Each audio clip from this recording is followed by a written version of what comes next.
So good morning class, and how are you today? I hope okay lang mo sa inyo ang tagsa-tagsa ka panimalay, Layo sa linog nga atong nasinati, Di lang ta mabalaka, di lang ta magpanik. So aron mas makabalo ta unsa ato ang buhaton, Unya, I encourage you to pray, kay mao jud ni ang pinakanindot nga buhaton karon kini atong pag-ampo. Though we are uncertain kung unsay mahitabo sa tuwa sa future, pero pinaagi diya sa pag-ampo, we are become hopeful, Nahimo tang hopeful dira sa pag-ampo, So mo ni prayer lang gyud ato ang kinahanglan nga gunitan karon, especially nga grabe atong nasinati nga kalamidad. So di lang ta moundang sa pag-ampo, kay mao na ang ato ang panglaban luyo sa mga kalamidad nga ato ang nasinati. Okay, so karon di ay gibag-o na to tong mode of learning, nag-online class lang sa tatungod kay atong mga building kasamtangan gipang check pa man, kung okay pa ba siya, magamit pa ba nato or basin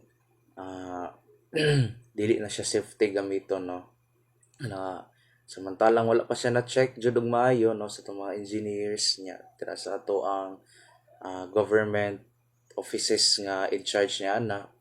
So online lang sa ang ato ang mode of learning. Okay, so this morning, nana sa lesson 9, page 56, and since inyong mga books is naman sa kuha, kay ako ang gi-check inyong mga activities nga na dito sa inyong book. Ako lang sa mag-discuss, I will just put the kining mga basahon dito sa ato ang screen unya. Okay, so gituyo na ko ni nga sa YouTube lang ko mag-discussion, kay mas convenient mangod siya niya, dili mag-lag ba. So pwede pa dyan ninyo ma-review in case nga naamoy kalibog sa ato ang topic this morning. Okay, so lesson 9 ato ang topic, it's about our duties at home, in church, and in school. So we have to identify what is our duty, in home, in the church, and in school. So unsa jud itong duty isip usa ka individual, diha sa society, or as the children of God through our baptism. What is our duty in school, in the church, and in home. Okay, but before that, we have to put in mind, gunita na to ning idea nga na diri sa We Connect sa inyong libro, nakabutang diri, our family is God's gift to us. The members of our family are persons sent to us by God. So we must love and support them so that we can be the family willed by God. So ato gunit nan perminti, along in our discussion, kining pamilya is God's gift to us, gasa kanato sa Ginoo, gasa nga gikan sa Ginoo ngadto kanato. So ingana siya. Okay, so let's read the passage according to the Acts of the Apostles, chapter 4, verse 32 to 37. So the early Christian community, na to usay ginabuhat sa early Christian community, so that we could understand now what is our role, or our duty in home, in school, and in the church. So basahon sa nato. So the whole community of believers was one in heart and mind. No one claimed private ownership of any possessions, but rather they shared all things in common.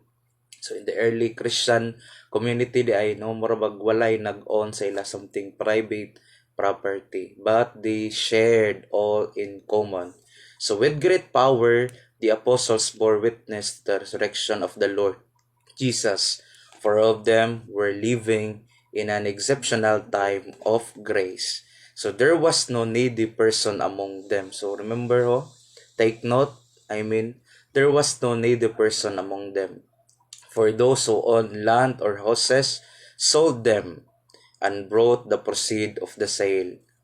So tanan di ay nga nag-own og land or houses, ilahang gibaligya niya ang tanang proceed, ilahang gi marabag gibahin-bahin or gihatag to something higher in authority, and they laid it at the feet of the apostles who distributed it according to each one's need. No, gihatag nila sa mga apostoles niya, gibahin-bahin, no, in the early Christian community.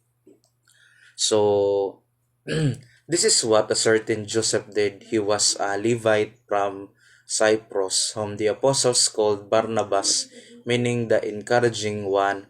He sold a field which he owned and handed the money to the apostles. No, ang example diri ay is si Cyprus, no, whom the apostles called Barnabas.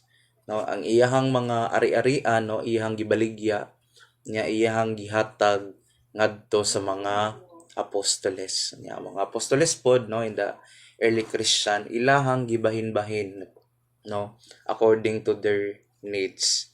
Okay, so take note, no.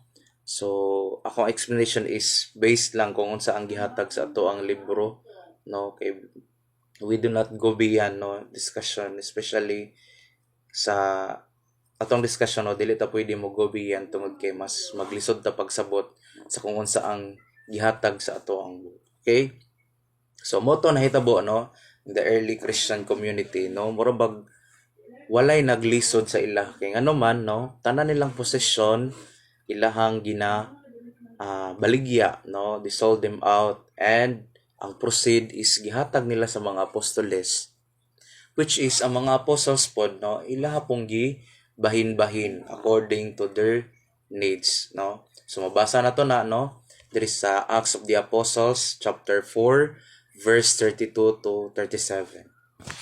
So let's proceed, no. So we proceed to we believe, no, si there is sa likod sa part sa to ang book. So naa diri ang explanation. So the early Christian community of Jerusalem present to us the qualities of an ideal community, no. So mo din ay pinaka-ideal community, no, ang gihatag sa ato sa early Christian.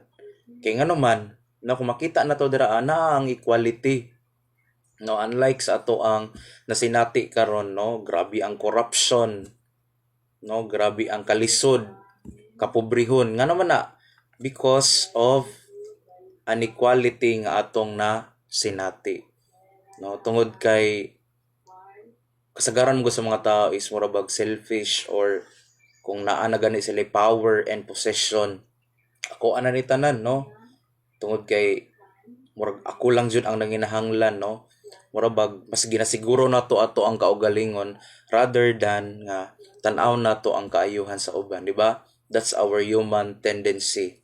Yeah, mo na ang trending pod sa ato ang community karon.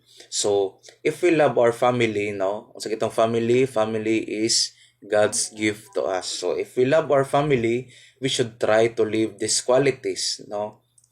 Our most frequented family outside the home is our school. So, kung moingon ni tag pamilya, no, dili lang di ay kanang pamilya nga murabag family by blood, but of course our school, no, the church is also our family, no. Another very important community for us is our church or parish community. So here we should really be of one heart and mind with our brothers and sisters in the faith. So nganong nahimo na tong pamilya ning simbahan o kining eskwelahan, no, we become our family by faith, pinaagi sa ato ang pagtuo, no. So yes, dili na to na biologically family, no, kanang mga tao nga nasa simbahan, tao nga nasa eskwelahan, pero nahimo na to silang pamilya tungod sa ato ang pagtuo. Okay, so being of one heart and mind means loving the members of our family, no, our school community and our parish community. So it also means mutual concern and assistance, especially in times of need. It also means supporting others so that they can be holy, happy, and successful. So these are what solidarity means. This word means building a solid community through mutual love, concern, assistance, and support. So many times we need to sacrifice ourselves, no? The early Christian even sold their property to help the community, no? So the very thing, the very idea is, no, we have to sacrifice ourselves, no, for our family, no, family nga dili lang dira, no, biologically, but of course including the church and our school. So according to the Catholic Church Catholic Church teaching, or sa gikan sa ato ang Catechism of the Catholic Church, 953 ingon diri, in the solidarity with all men, living or dead, which is founded on the communion of saints, the least of our acts done is charity, redounds to the prophet of all, So ang solidarity daw with all men, living or dead, which is founded on the community of saints, So murabag kinahanglan nato ang solidarity, especially diha sa ato ang komunidad, diha sa atong pamilya, diha sa ato ang eskwelahan, o diha sa ato ang simbahan. So let's go back to the very first question, Our topic for today is about our duty, the family, church, and school. Pero unsa man jud atong duty di ay, according to the atong nabasa ganina nga gospel passage, or passage from the Bible, na in the early Christian community, ilang ginasold ilang property aron murabag mahatag sa uban mo, mahimong equal.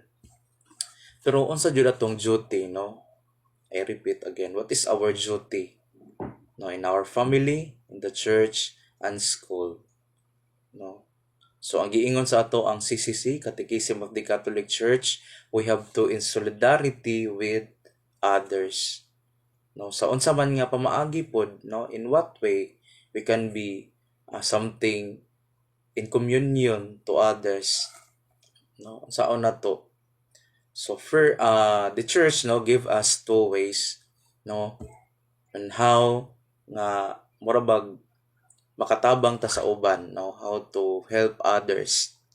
So first is the corporal works of mercy, and the second one is the spiritual works of mercy. So unsa man na sir, wala may kasabot unsa nang ginamin nga corporal works of mercy.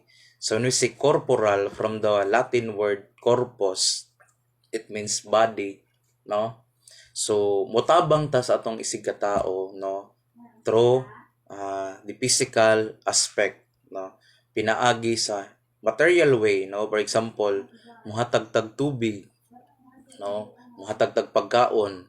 So muna ang mga example sa corporal works of mercy. So kung mo yung putag spiritual works of mercy, so ang very example ani, from the word spirit, atong ginatabangan is ang spiritual nga aspect, or abahin sa tao. So kung example, na problema imong classmates, imuha siyang gipaminaw. So muna siya ang concrete example sa spiritual works of mercy. Or nakay classmate nimo nga naguol, murag da depress, naglisod sa iyang kinabuhi, unya imo siyang gitapik, Nanam siya, okay ra ka? Kumusta imong pamati, basig dili na ka okay, imo siyang gistorya, muna siya ang perfect example sa spiritual works of mercy. So nay mga example diri ako ang basahon, sa corporal works of mercy. So first, feed the hungry. Second, give drinks to the thirsty. Third, clothe the naked. Fourth, visit those imprisoned. Fifth, shelter the homeless. Next, visit the sick, bury the dead. Mo to ang mga example sa corporal works of mercy. The second one, the spiritual works of mercy. So, muna yung pinakauna, admonish the sinner, teach the ignorant, counsel the doubtful, comfort the sorrowing, bear wrongs patiently, forgive all injuries, pray for the living and the dead. So karon balik ta, unsa jud ay duty nato towards to our family, to our school, and to the church. Kay giingon gyud sa pinaka first nga kini no, ang simbahan ato ang pamilya o ang eskwelahan is God's gift to us. So our duty no is probag makighiusa ngadto sa ilaha no. Our duty is to help them no, to nourish them. So muna to ang duty sa ilaha. Pero sa unsa nga pamaagi no, so na-answer din no sa pamaagi no through the corporal works of mercy and spiritual works of mercy. So therefore no, ang atua di ay pagtuo is dili lang naka-contain diha sa kanunay nga pagampo, kung dili kinahanglan ubanan po nato og buhat no, according to Saint James no, faith without action is dead. So muna nga kinahanglan atong pagtuo ba na nato og buhat. So karon no, let's concretize our discussion sa nagapanghitabo sa tong kalibutan no. Kabalotan no nga daghan ang naglisod, daghan ang namatyan no. So nangayo og panabang no, at least maka pangay lang sila og tubig or pagkaon, tent no. So unsa may babuhat nato isip o sa ka individual no, nagigasahan no sa pamilya, sa simbahan ug diha sa ato ang eskwelahan. No, ang pinakamabuhat nato is muhatag ta no, pinaagi no sa atong discussion about corporal works of mercy. Muhatag ta kung sa ato ang mahatag no. If you can give something to them no, kung we have more, so hatagan nato sila no. Bisag tubig man lang no, bisag pipila lang man ka sentimo para makatabang ta sa ilaha no. So sa spiritual work of mercy pod no, so kung may mga panabang nato ng mga classmates no, especially karon no, nagpanik ba sila or na-depress ba sila, gusto sila mangayog tambag sa tua. So ato silang paminawon no, dili nato sila katawuan. So mo ni ang duty nato no sa school, sa atong family ug sa ato ang simbahan no. So dire sa celebrate no basahon nato. So prayer keep us grounded in our true nature. So children of God, it help us see clearly and love more dearly all the people we encounter every day. So a person who constantly prays will receive God's guidance and grace in whatever he does. When God is present in one's life, all choices and action will be good and right. No? So, diri sa last atong discussion sa we celebrate sa inyong book, naghisgot siya about prayer no. Kinahanglan ano, true nature as human being, we have to ground it in prayer. Pero no sa ko nang gikaingon dili pwede nga diri lang takutob sa pagampo. Kinahanglan we have to extend ourselves to others. Now we have to put our faith into action. So in what way? Kining gihatag sa simbahan no, the corporal works of mercy and the spiritual works of mercy. So remember no, natay duty sa simbahan, sa pamilya ug sa eskwelahan ug mao na ang pagtabang sa ilaha no. Pagtabang no dili lang in a material way, but of course in a spiritual way through prayer no, pinaagi sa ato ang pag-ampo no. So nasabtan na ba nato ang ato ang discussion no. So first we discuss about the early Christian community. Ang ilang ginabuhat is kung na sila mga ari-arian is gina-sold out nila, ilahang ginabaligya, ginahatag nila sa mga apostoles, kay aron ng mga apostoles bahin-bahinon tong ilahang nabaligya nga property nga ipanghatag no sa community according to their needs. Unya no, according to our sa we believe diri sa tong book, ingon sila nga kinahanglan nga naa ni nga quality sa atoa, no, because this is the ideal community. So mo na no, makapangutana ta, no, kaya ba nato ni pod, no, nga ibaligya ang ato mga ari-arian ni ipanghatag sa uban, no. Pero ang pasabot mangguna na is not just selling all our properties and give it to the poor or for those who are need. Ang pasabot lang ni ana, if we can give, we can extend ourselves to others, is mas maayo, no, tungod kay mo na to ang duty, no. We have to extend ourselves to others, not just in prayer but also in doing, through corporal works of mercy and spiritual works of mercy. So mo na ang unod sa ato ang discussion, pinaka point sa ato ang discussion.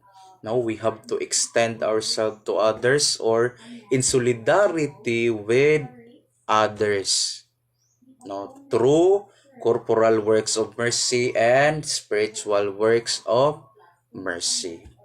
Okay, so nasabtan na ba nato ang discussion, no? I know ako ang ginabalik-balik para mas masabtan nato. So lastly, no, we have prayers here in page 59, no? Prayer of a loving and compassionate person. So let us pray in the name of the Father and of the Son and of the Holy Spirit. Amen. So Heavenly Father, whose mercy, love, and compassion never ends, grant us a heart as big as the sacred heart of our Son Jesus Christ, who welcomes and loves everyone. Bless my eyes that I may see you in the people who need my love and care. Bless my lips that I may teach those who are confused in life. Bless my ears that I may hear the cry of those who are suffering. Bless my heart that I may love those who are difficult to love. Bless my hands that I may reach out to those who are far from you. Bless my feet that I may walk always in your truth. Amen. In the name of the Father, the Son, the Holy Spirit. Amen. Okay? So I hope nasabtan nato ato ang discussion. So let us remember nga atong topic is unsa ato ang duties, no? Sa ato ang pamilya, sa ato ang eskwelahan, o sa ato ang simbahan. So the answer is we have to in solidarity with this three, no, with them, in solidarity with them. So sa unsa nga pamaagi, through prayer, no, pero no, sa ato ang pag-ampo dili man pwede nga murabag iampo lang nato sila, kinahanglan nga mo extend buta sa ilahan, no, mo nakagitagaan ta sa simbahan kung unsaon pag-extend sa ato ang kaugalingon sa ilaha, no, pinaagi na ning duha, no, ka-teaching sa simbahan. First is the corporal works of mercy, which is from the word corpus, pasabot, mutabang ta physically. And the second one is about the spiritual works of mercy.